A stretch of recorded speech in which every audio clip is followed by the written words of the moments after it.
Hello friends, welcome back to Hiyash cooking. ನಾನಿವತ್ತಿನ ವಿಡಿಯೋನಲ್ಲಿ egg biryani ರೆಸಿಪಿನ ತೋರಿಸ್ತಾ ಇದ್ದೀನಿ. ಅಂಗಡಿನಲ್ಲಿ ಸಿಗೋವಂತಹ ರೆಡಿಮೇಡ್ ಬಿರಿಯಾನಿ ಪೌಡರ್ನ ಯೂಸ್ ಮಾಡಿಕೊಂಡು ತುಂಬ ಸಿಂಪಲ್ಲಾಗಿ ಹಾಗೆ ಕ್ವಿಕ್ಕಾಗಿ ಮಾಡ್ಕೋಬೋದಂತಹ ರೆಸಿಪಿ. ಸೊ ಈ ಸಿಂಪಲ್ ಆಗಿರೋ ಎಗ್ ರೆಸಿಪಿನ ಹೇಗೆ ಮಾಡೋದು ಅಂತ ನೋಡೋಣ. ಮೊದಲು ನಾನಿಲ್ಲಿ ಒಂದು ಸಿಂಪಲ್ ಆಗಿರೋ ಮಸಾಲಾನ ರೆಡಿ ಮಾಡ್ಕೊತಾ ಇದ್ದೀನಿ. ಅದಕ್ಕೆ ನಾನಿಲ್ಲಿ 2 ಮೀಡಿಯಮ್ ಸೈಜ್ ಈರುಳ್ಳಿನ ಹಾಕ್ಕೊಳ್ತಾ ಇದ್ದೀನಿ. ಹಾಗೆ 1 ಹಿಡಿಯಷ್ಟು ಕೊತ್ತಂಬರಿ ಸೊಪ್ಪು, ಖಾರಕ್ಕೆ 6 ರಿಂದ 7 ಹಸಿರು ಮೆಣಸಿನಕಾಯಿ, ಹಾಗೆ ಸ್ವಲ್ಪ ಶುಂಠಿ ಬೆಳ್ಳುಳ್ಳಿ, ಅದ್ರ ಜೊತೆಯಲ್ಲಿ ಚಕ್ಕೆ ಲವಂಗನ ಹಾಕ್ಕೊಳ್ತಾ ಇದ್ದೀನಿ. ಹಾಗೆ ನಾನಿಲ್ಲಿ ಒಂದು ಕಪ್ಪಷ್ಟು ಹಸಿ ತೆಂಗಿನ ತುರಿನ ಹಾಕ್ಕೊಳ್ತಾ ಇದ್ದೀನಿ.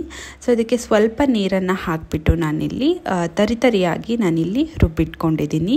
ಇವಾಗ ಮಸಾಲ ರೆಡಿ ಆಗಿದೆ.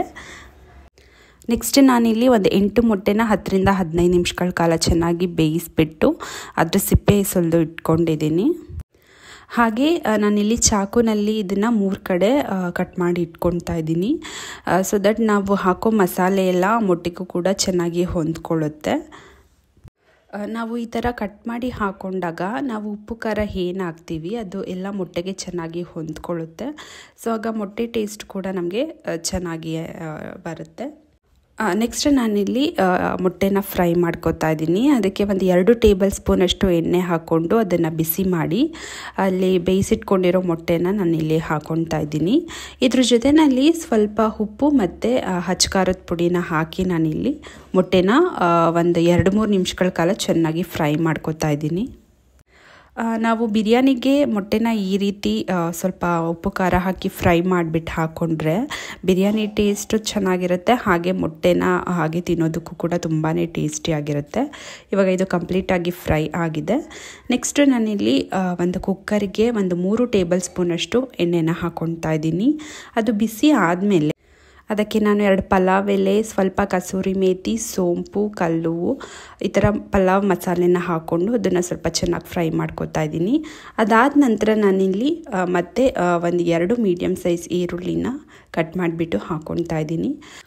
ನೆಕ್ಸ್ಟು ಅದ್ರ ಹಸಿ ವಾಸನೆ ಹೋಗೋವರೆಗೂ ನಾವು ಎಣ್ಣೆಯಲ್ಲಿ ಚೆನ್ನಾಗಿ ಫ್ರೈ ಮಾಡ್ಕೋಬೇಕು. ತುಂಬ ಸಿಂಪಲ್ ಆ್ಯಂಡ್ ಈಸಿ ರೆಸಿಪಿ, ತುಂಬಾ ಟೇಸ್ಟಿಯಾಗೂ ಇರುತ್ತೆ. ಇವಾಗ ಈರುಳ್ಳಿ ಚೆನ್ನಾಗಿ ಫ್ರೈ ಆಗಿದೆ. ನೆಕ್ಸ್ಟ್ ನಾನು ಇದಕ್ಕೆ 1 ಸ್ಪೂನಷ್ಟು ಶುಂಠಿ ಬೆಳ್ಳುಳ್ಳಿ ಪೇಸ್ಟನ್ನು ಹಾಕ್ಕೊಳ್ತಾ ಇದ್ದೀನಿ. ಹಾಗೆ ಇದ್ರ ಹಸಿ ಹೋಗೋವರೆಗೂ ನಾವು ಇದನ್ನು ಚೆನ್ನಾಗಿ ಫ್ರೈ ಮಾಡ್ಕೋಬೇಕು. ನೆಕ್ಸ್ಟ್ ನಾನು ಇದಕ್ಕೆ 1 ಟೊಮೊಟೊನ ಹಾಕ್ಕೊಳ್ತಾ ಇದ್ದೀನಿ. ನಾನಿಲ್ಲಿ ತುಂಬ ಹಣ್ಣಾಗಿರೋ ಟೊಮೊಟೊನ ಯೂಸ್ ಮಾಡ್ತಾ ಇದ್ದೀನಿ. ಸೊ ಟೇಸ್ಟ್ ತುಂಬಾ ಚೆನ್ನಾಗಿ ಬರುತ್ತೆ. ಸೊ ಆ ಟೊಮೊಟೊ ರಸ ಬಿಡೋವರೆಗೂ ನಾವು ಅದನ್ನು ಚೆನ್ನಾಗಿ ಫ್ರೈ ಮಾಡ್ಕೋಬೇಕು. ನಾನು ಟೊಮೊಟೊ ಫ್ರೈ ಮಾಡ್ಕೊಳ್ಳುವಾಗ ಜೊತೆಯಲ್ಲಿ ಬಿರಿಯಾನಿಗೆ ಎಷ್ಟು ಉಪ್ಪು ಬೇಕೋ ಅಷ್ಟು ಉಪ್ಪನ್ನು ನಾನು ಹಾಕ್ಕೊಳ್ತಾ ಇದ್ದೀನಿ. ಸೊ ಟೊಮೊಟೊ ಬೇಗ ರಸ ಬಿಡುತ್ತೆ, ಹಾಗೆ ಟೇಸ್ಟು ಕೂಡ ತುಂಬಾ ಚೆನ್ನಾಗಿ ಬರುತ್ತೆ. ಇವಾಗ ಟೊಮೊಟೊ ಆಲ್ಮೋಸ್ಟ್ ರಸ ಬಿಟ್ಟಿದೆ. ನೆಕ್ಸ್ಟ್ ನಾನು ಇದಕ್ಕೆ ರುಬ್ಬಿಟ್ಕೊಂಡಿರುವಂತಹ ಮಸಾಲೆನ ಹಾಕ್ಕೊಳ್ತಾ ಇದ್ದೀನಿ. ನಾವು ಮಸಾಲೆನ ಈ ರೀತಿ ರುಬ್ಬಿ ಹಾಕ್ಕೊಂಡು ಬಿರಿಯಾನಿ ಮಾಡೋದ್ರಿಂದ ಸ್ವಲ್ಪ ನಾಟಿ ಶೈಲಿನಲ್ಲಿ ಬಿರಿಯಾನಿ ಟೇಸ್ಟ್ ಬರುತ್ತೆ. ನೆಕ್ಸ್ಟ್ ಆ ಮಸಾಲೆ ಹಸಿ ವಾಸನೆ ಹೋಗೋವರೆಗೂ ನಾವು ಅದನ್ನು ಚೆನ್ನಾಗಿ ಫ್ರೈ ಮಾಡ್ಕೋಬೇಕು ಎಣ್ಣೆಯಲ್ಲಿ. ಅದು ಸ್ವಲ್ಪ ಚೆನ್ನಾಗಿ ಫ್ರೈ ಆಗಿ ಸೈಡಲ್ಲೆಲ್ಲ ಎಣ್ಣೆ ಬಿಟ್ಕೊಂಡ್ರೆ ಅದು ಚೆನ್ನಾಗಿ ಫ್ರೈ ಆಗಿದೆ ಅಂತ. ಈಗ ಮಸಾಲೆ ಕೂಡ ಚೆನ್ನಾಗಿ ಬೆಂದಿದೆ. ನೆಕ್ಸ್ಟ್ ನಾನು ಇದಕ್ಕೆ ಅಂಗಡಿಯಲ್ಲಿ ಸಿಗುವಂತಹ ರೆಡಿಮೇಡ್ ಬಿರಿಯಾನಿ ಪೌಡರ್ನ ಯೂಸ್ ಮಾಡ್ಕೋತಾ ಇದ್ದೀನಿ. ನಾವು ಮನೆಯಲ್ಲೂ ಕೂಡ ಪೌಡರ್ನ ರೆಡಿ ಮಾಡಿಕೊಂಡು ಹಾಕೋಬೋದು. ಸೊ ಇವತ್ತು ನಾನು ಮಾಡ್ತಾ ಇರೋ ಬಿರಿಯಾನಿಗೆ ನಾನು ರೆಡಿಮೇಡ್ ಬಿರಿಯಾನಿ ಪೌಡರ್ನೇ ಯೂಸ್ ಮಾಡ್ಕೋತಾ ಇದ್ದೀನಿ. ನೆಕ್ಸ್ಟು ಅದು ಮಸಾಲೆಗೆ ಹೊಂದ್ಕೊಳ್ಳೋ ಥರ ಚೆನ್ನಾಗಿ ಮಿಕ್ಸ್ ಮಾಡ್ಕೋಬೇಕು. ನಂತರ ಇದಕ್ಕೆ ನಾನು ಮೊದಲೇ ಫ್ರೈ ಮಾಡಿ ಇಟ್ಕೊಂಡಿರೋಂತಹ ಮೊಟ್ಟೆನ ಹಾಕ್ಕೊಳ್ತಾ ಇದ್ದೀನಿ. ನೆಕ್ಸ್ಟ್ ಇದನ್ನು ನಾವು ನಿಧಾನಕ್ಕೆ ಮಸಾಲೆ ಎಲ್ಲ ಹೊಂದ್ಕೊಳ್ಳೋ ಥರ ನೀಟಾಗಿ ಮಿಕ್ಸ್ ಮಾಡ್ಕೋಬೇಕು. ಆದಷ್ಟು ನಿಧಾನಕ್ಕೆ ನಾವು ಅದನ್ನು ಮಿಕ್ಸ್ ಮಾಡ್ಕೋಬೇಕು. ನಾವು ಜೋರಾಗಿ ಅದನ್ನು ಕಲಿಸ್ಕೊಂಡ್ರೆ ಆ ಮೊಟ್ಟೆ ಎಲ್ಲ ಫುಲ್ಲು ಹೊಡೆದೋಗ್ಬಿಡುತ್ತೆ. ಸೊ ಹಾಗೆ ನಾನಿಲ್ಲಿ 2 ಗ್ಲಾಸ್ ಅಕ್ಕಿನ ಮೊದಲೇ ನೆನೆಸಿಟ್ಕೊಂಡಿದ್ದೀನಿ. ನಂತರ ಇದಕ್ಕೆ ನಾನು ನೆನೆಸಿಟ್ಕೊಂಡಿರೋಂತಹ ಅಕ್ಕಿನ ಹಾಕ್ಕೊಳ್ತಾ ಇದ್ದೀನಿ.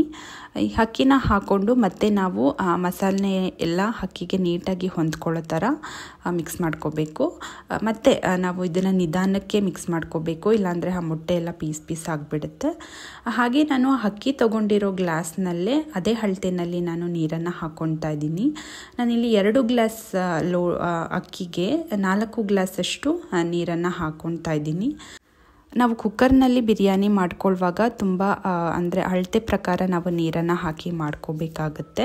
ಸೊ ಆವಾಗ ಒಂದು ಹದದಲ್ಲಿ ರೈಸ್ ನಮಗೆ ಚೆನ್ನಾಗಿ ಬೆಂದಿರುತ್ತೆ. ನೆಕ್ಸ್ಟ್ ನಾನಿಲ್ಲಿ ಕುಕ್ಕರ್ ಲಿಡ್ಡನ್ನು ಕ್ಲೋಸ್ ಮಾಡಿಬಿಟ್ಟು 2 ವಿಷಲಷ್ಟು ನಾನಿಲ್ಲಿ ಕೂಗಿಸ್ಕೊತಾ ಇದ್ದೀನಿ. ಇವಾಗ ಇದು 2 ವಿಷಲ್ ಆಗಿದೆ. ಸೊ ನಾನು ಕಂಪ್ಲೀಟ್ ವಿಷಲ್ ಹೋದ್ಮೇಲೆ ನಾನು ಕುಕ್ಕರ್ನ ಓಪನ್ ಮಾಡ್ಕೊಳ್ತಾ ಇದ್ದೀನಿ.